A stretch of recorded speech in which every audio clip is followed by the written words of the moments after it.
Oh, welcome everybody to this week's edition of the Blue Mike Podcast. This week coming to you live from the Empire Hotel in Columbus Circle, New York City, with JoJo Leone, your host. Today's special guest is a dear friend of mine, DeLaire, saxophonist, vocalist, keyboardist, songwriter, currently on tour with Michael Bolton's band. Jason is part of the musical Peterson family of Minneapolis, with many notable affiliations such as Prince, George Benson, Kenny Loggins, the Steve Miller Band, to name a few. Jason will be here live with me today after just finishing a show at the St. George Theater in Staten Island with Michael Bolton. Now sit back and enjoy some music from DeLaire. This one is entitled True Love.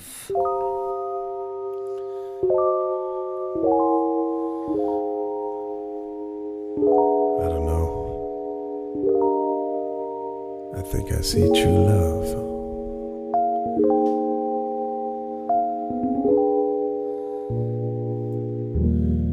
When you're near, you make me feel so alive.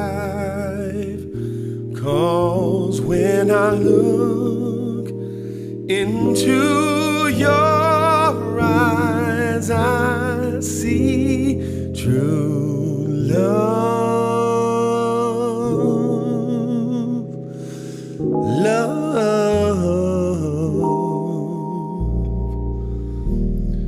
with just one glance, you let me know I had a chance.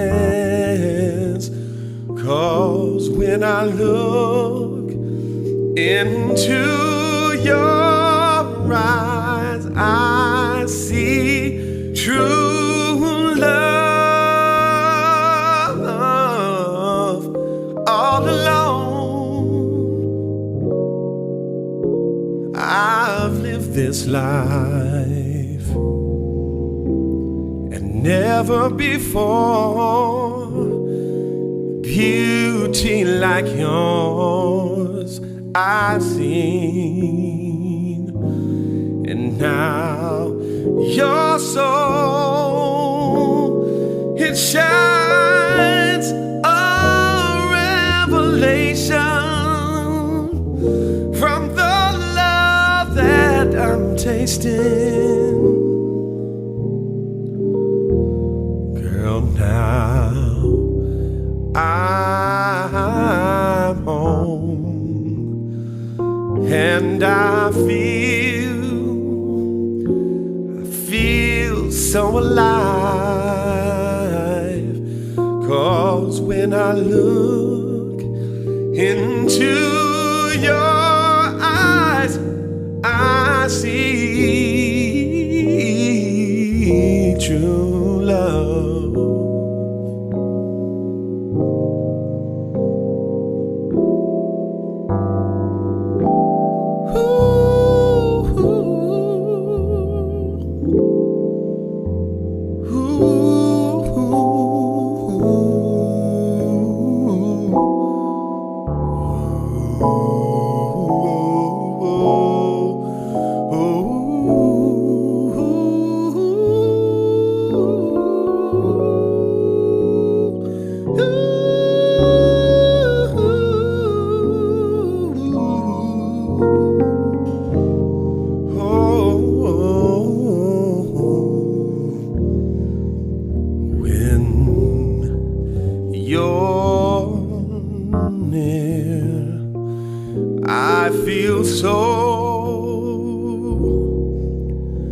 So alive,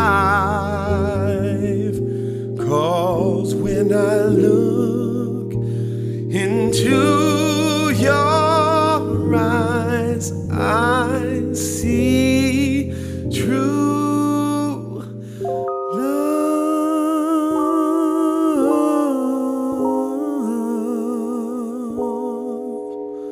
Oh.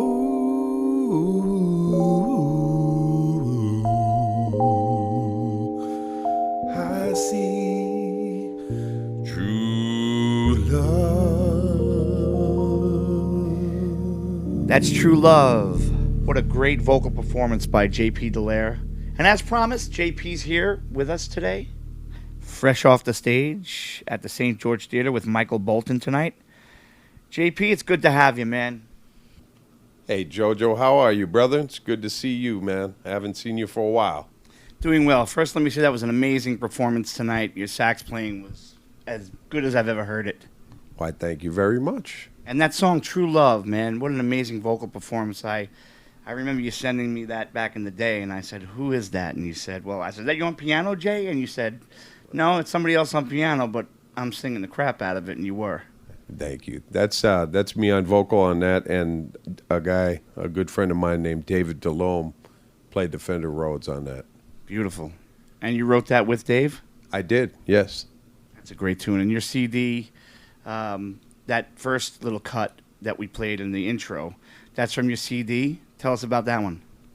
That first song was called Last Call, and that was written by myself and Michael Bolton's old bass player, a guy named Skylar Deal, funky dude. We wrote that a while back. So that's from my JP DeLaire In My Life CD that I put out a few years ago. And True Love also was on that record. So, Jason, as far as your solo career goes, you have anything planned for the near future? Any more stuff to be released?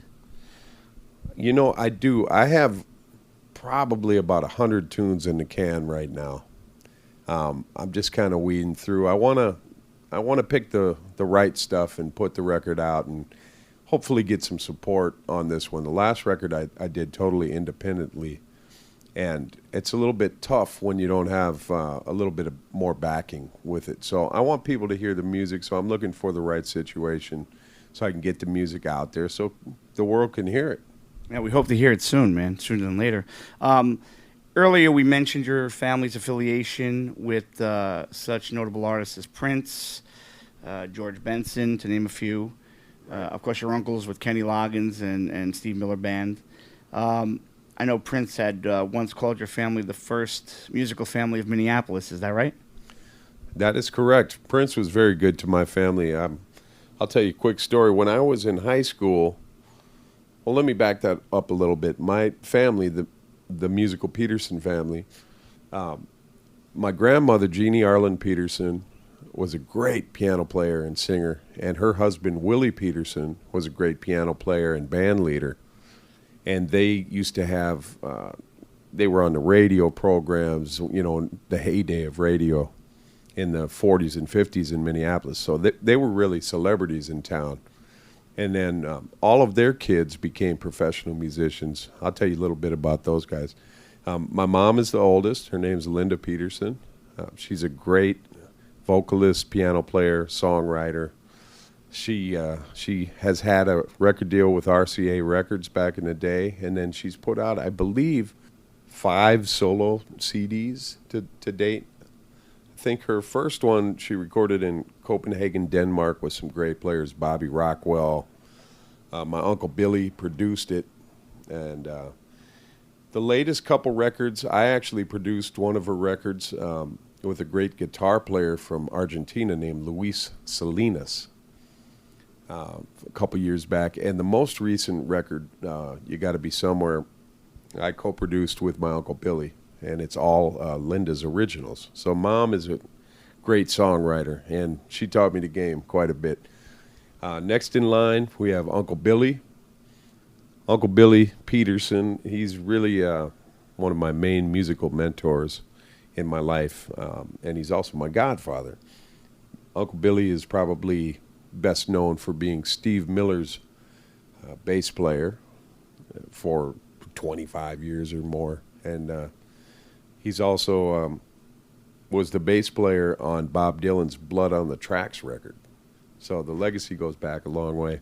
Very cool. Next in line is Aunt Patty, who is an unbelievable vocalist. She has recorded many jazz albums as well, probably 4 or 5 anyway. Her latest one featured Sheila E. and David Hazeltine. I believe Uncle Billy produced that one as well.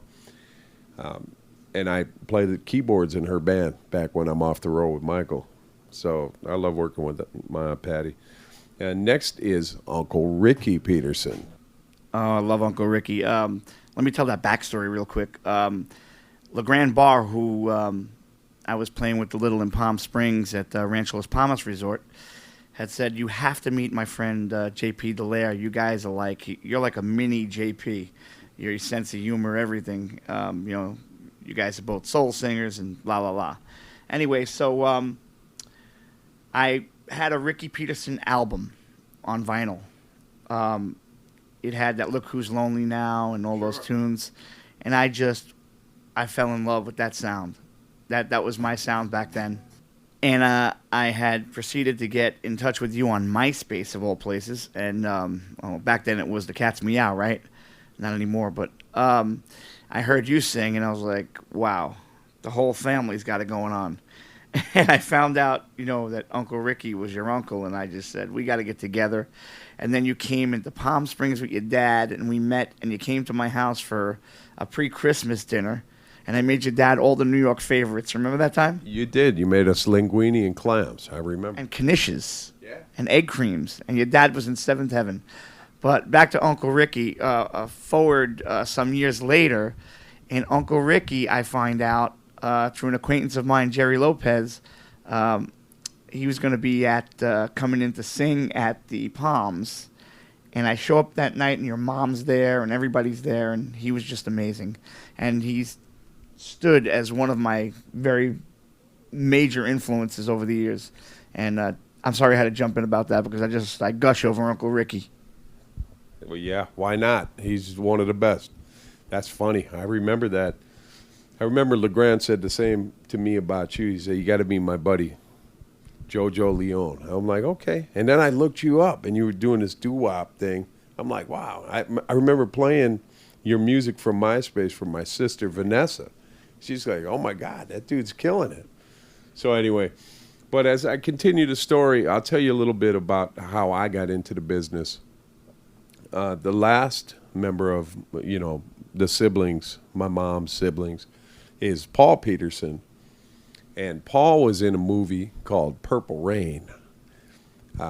Paul was the keyboard player with Morris Day and the Time. Prince discovered him when he was young, 17 years old, and invited him to play with the band. And I remember I was about 15 years old going to North High School in Minneapolis, and I watched that movie, and I said, man, that is what I want to do for my life. That was so powerful to me. So eventually I ended up getting the opportunity to work with Prince, and I went on tour with him. I was with Carmen Electra, who was Prince's girlfriend at the time. I was in her band, and we were invited to go on the Diamonds and Pearls tour with Prince. And I was like 22 years old. That was a mind-blowing experience because Prince was, outside of Stevie Wonder and my own family, like, God in music to me. So I had a chance to work with Prince and go on tour and learn from him, and that was a great chapter of my life. I bet that's got to be a thrill for any musician. That is the master right there. You think I can coax you to tell that Prince story? The one I love. Not only does it make for good radio, but I love to hear it again. You know which one I'm talking about, right? I do. I could tell you that one. So we were rehearsing. I think Prince had just fired half of the Carmen Electra band, and we were at John Henry Studios in London. And so he was getting Sonny Thompson and Michael Bland and Levi, his rhythm section, to play with myself and Morris Hayes, because we were the keyboard players for Carmen's band. He was trying to integrate his rhythm section with us so she could continue her show, opening for him. So anyway, Prince is sitting right next to me on a keyboard and was playing like this part. And I said, no, that's not right. And he said, you're going to have to talk to Morris about that. And I said, well, man, I'm talking to you right now. You're sitting right next to me. And it kind of tweaked Prince. He said, he looked me dead in the eyes. He called me over. He said, JP, did you notice some people were missing? And I'm like, yeah. He's like, you don't want to be missing, do you? I'm like, no, not really, man. So I said, yo, Morris. And we worked it out. So it was a funny story. In other words, shut your ass up. Anyway, JP, I'd like to play another one of your tunes from your CD. And then this song is called Last Call. I love this tune, man. Let's play it, and we'll come back and chat some more. How about it? Sounds great. Yo, baby. Why don't you meet me for last call? We can have some fun.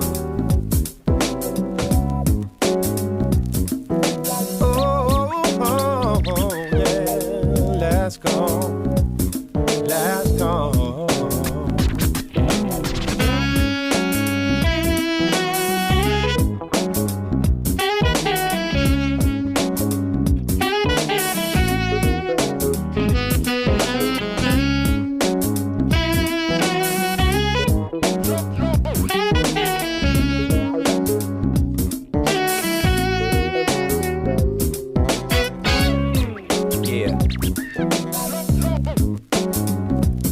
Martini, baby. Apple.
Oh, yeah, that's Last Call from J.P. DeLaire's record, In My Life. JP's here with me live. Just finished up tonight at the St. George Theater, historical St. George Theater in Staten Island, a beautiful theater, with Michael Bolton's band. And so, Jay, we have another a couple of associations in common, which are unique from solo. You played with the group Solo, 90s, 2000s R&B band, who I loved. And I met Unique. I used to go to the same places and jam, like Groove and the Village Underground. And then I met him, and he was playing in the subway for a while, and it was like really cool music under New York, the Mayor's Program. And he is an amazing vocalist. And you turn out that you tell me that you were the musical director for that. And I'm seeing videos of you in Japan with them, and I'm going, wow, man, this is like something, because I know this guy's in New York and Jay's in Minneapolis, and we both know the same cat. Yeah, those guys were so fun to tour with. I'll give you a quick backstory about how I got affiliated with Solo. For those of you who don't know Solo, they had a huge song. It was, I got heaven right here on earth. Yep. I got heaven right here on earth. I think they went #1 adult contemporary. Yeah. Anyway, after I left Prince's organization, I went over and worked for Jimmy Jam and Terry Lewis for a couple years. And that's how I met Solo. The story of them, like you said, they had like a doo-wop. They were busking basically in the subways, singing great old Sam Cooke tunes and stuff like that. So the story I got was Jimmy Jam and Terry Lewis were out in New York around Christmas time with their wives, doing some shopping and hanging out. And they heard these cats and were blown away. And Terry Lewis puts the business card in the tip jar and said, there's your tip. So the guys called Terry, and the rest is history. They got signed to Perspective Records, and they did a couple records with those guys and had some hits. And I was part of that band that they put together to go on tour. We did some great tours. We toured with Biggie Smalls and R. Kelly, LL Cool J. We did some great stuff. Yeah, and I remember at Groove, we used to, every time Unique walked in, who was one of the lead singers of Solo, we used to go, the ghost of Sam Cooke is in the building. I mean, he just sounded so much like, I mean, people say this guy sounds like that guy, but this guy was like literally, he channeled Sam Cooke. Yeah, no doubt about it. He still is an incredible singer. And my other buddies from the band, Dan, Rob Bass, and Darnell. There's some bad dudes, man. I miss those dudes. But in the not so recent past, I've served as their music director. We went to Japan and played the Blue Note over there and done a couple other gigs here and there. So hopefully we'll be able to hook back up. And I'm not sure a lot of people realize this, but you have a very, very rich history in jazz. I mean, I've heard you play jazz so many times, and it's like that is definitely your strong stuff, man. I love it. I love hearing you play jazz. I know when we played at the Riviera and Rancho Las Palmas, it was me, you, I think, and Chuck Buffamonte, and you were just this guy is the real deal, jazz-wise. You were like, man, that sax was hitting. That's from my family, That's from Grandma Jeannie, Uncle Billy, everybody. My mom, Patty, Paul, Rick. I mean, I learned so much from. I call it the Peterson School of Music, because those guys are so well versed in jazz. I mean, I do play a little bit of jazz. I probably know a little more jazz on the keyboards, but I love jazz. But I also love R&B. So, I think my sound is kind of a cross between the two. Yeah, man, definitely. I mean, I love your sax playing, I love your piano playing, but your voice is just flawless. You got to be one of the most soulful baritones I've ever heard, and I tell that to people all the time, man, and just tremendous influence too. And a lot of the guys I met over the years have been a real major influence on me. They weren't guys that were in the mainstream, like yourself, Uncle Ricky. Jerry Lopez, Lenny Lopez, these guys, when I first got to Vegas in the early 80s, these guys were right there. They helped me so much. And Santa Fe, baby. Santa Fe and the Fat City Ones. I'm hoping to have Jerry on in the next couple of weeks here. Hint, hint, Jerry, if you're listening. Please tell Jerry I said I love that dude. I certainly will. We're going to play some more of JP's music right now. and this song's entitled Game of Love. JP, you want to tell us something about this tune? This is a single that I put out a couple years ago, and it's still up on iTunes. I'm channeling my inner Michael McDonald on this. Oh, cool. It's a story of love, young love, and basically you get back what you play for, the game of love. Here you go.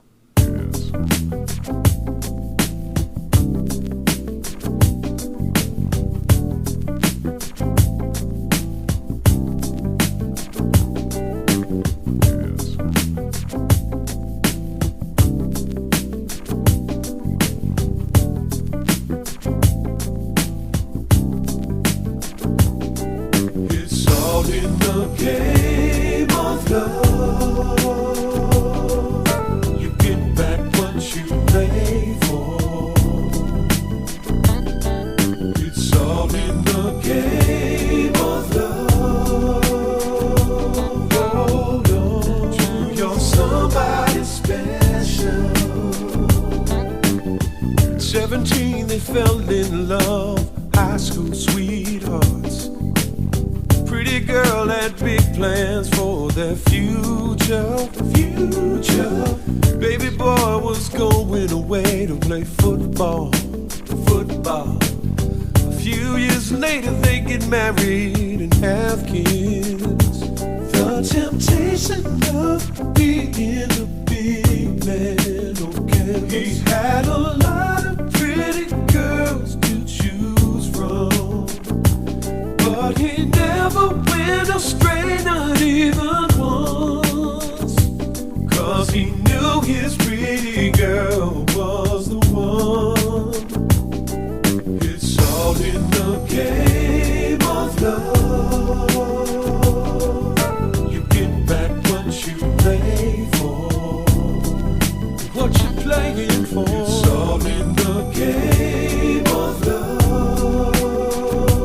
Hold on to your somebody special. Years later they're still in love, high school sweethearts, still holding on to their special thing. Baby boy, he knows he did the right thing. Looking back on his life, he wouldn't change a thing. The temptation of being a big man, okay. He had a lot of pretty girls to choose from, but he never went astray, not even once. 'Cause he knew his pretty girl was the one. It's all in the game of love. All in the game of love. What you play for. What you playing for. It's all in the game of love.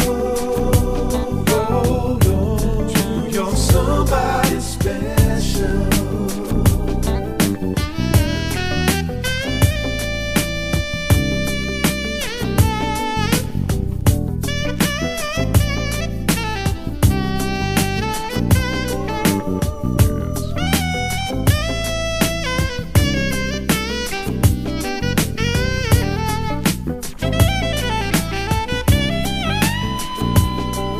It's all in the game of love.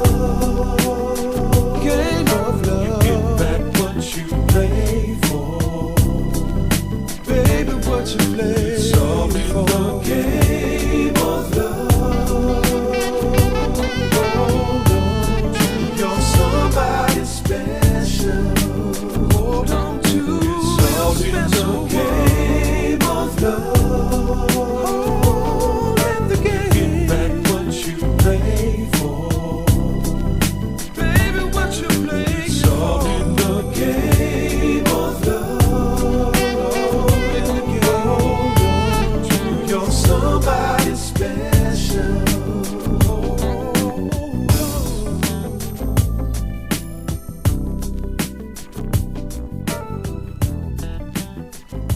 Oh yeah, JP DeLaire right there, everybody. Jay, earlier we played the tune True Love.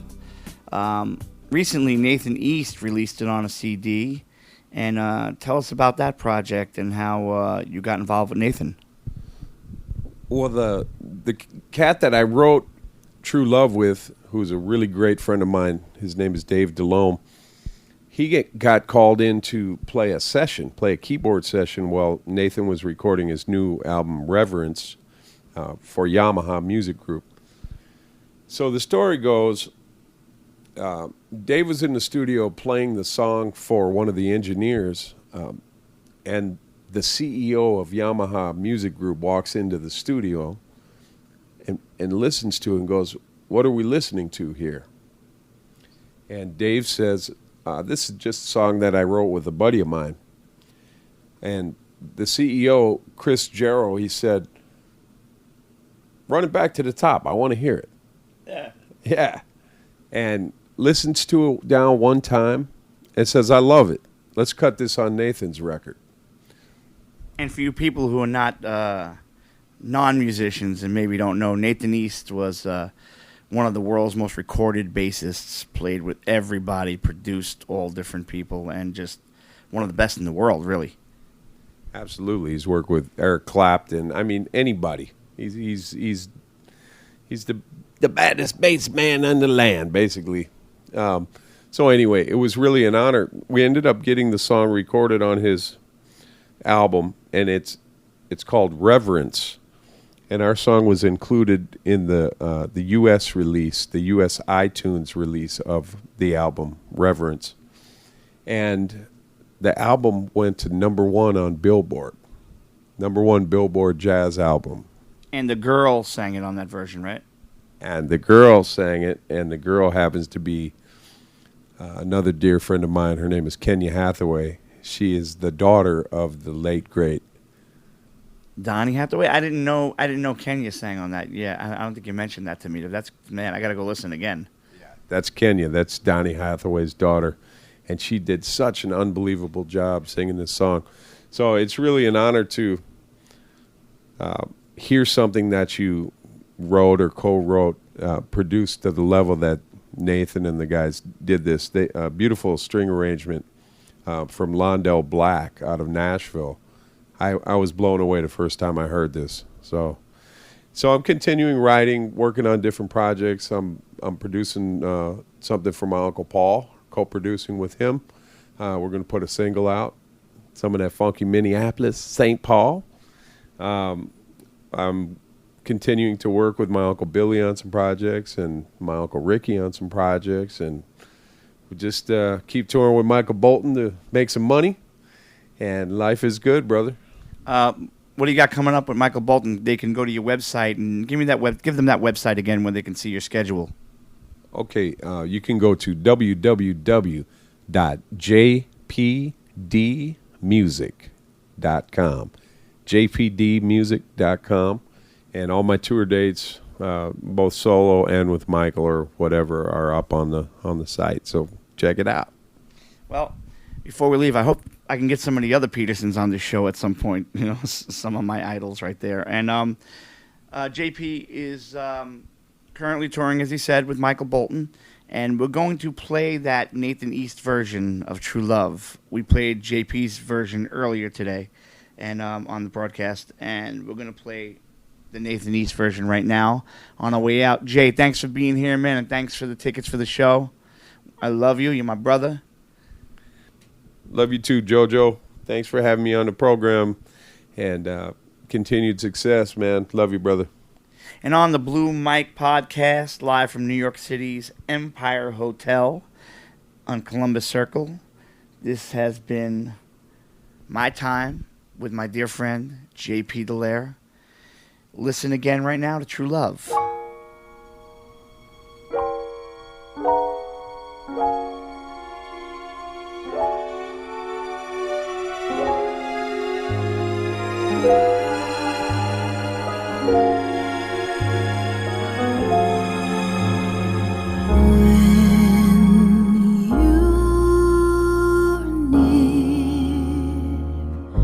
You make me feel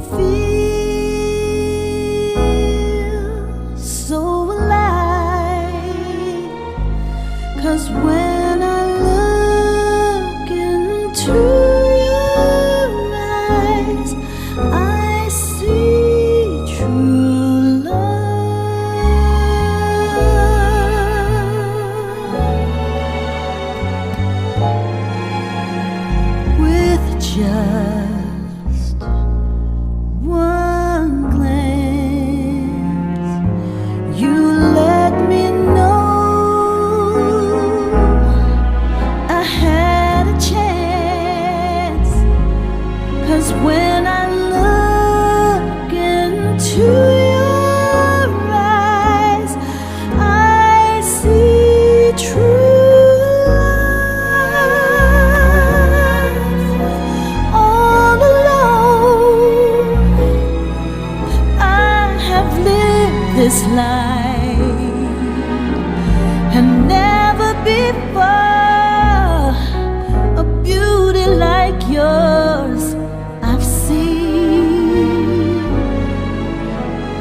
And now your soul, it shines a revelation from the love that we're making. And now I'm home, and I feel